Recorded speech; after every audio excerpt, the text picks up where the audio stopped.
গোসাইজি আর বিলম্ব না করে এই মুহূর্তে ছুটে চলুন সেই শান্তি তরুণকে রাজা সিং হয়ে করে প্রতিহত করতে হবে।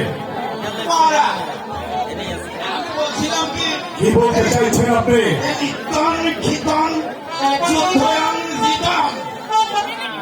বলছিলাম মহারাজ, এই যুদ্ধে যাওয়ার আগে যদি একটু সুরার বাইজি মানে উপভোগ করে গেলে আমার এই প্রত্যেক ঘন্টা বেঁচে যেত মহারাজ।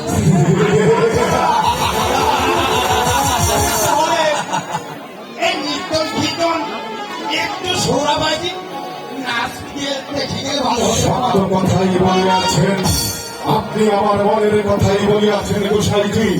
তাহলে আর বিলম্ব না করে এখন সেই সুন্দরী রমণীদেরকে তাদের উপরে শব্দে নেচে উঠুক প্রাণ, আর তাদের সঙ্গীতের কত মূর্ছনায় যদি তারা দেখে প্রতিটি পদক্ষেপ থাকিয়ে তুলুন।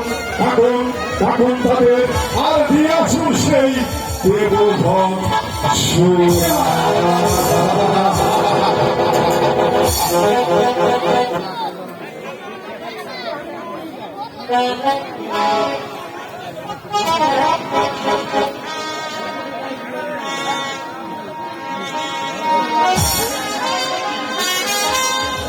সেনাপতি মহাশয়,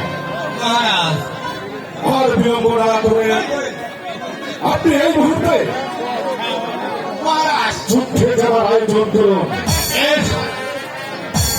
আমি তাই করছি মহারাজ।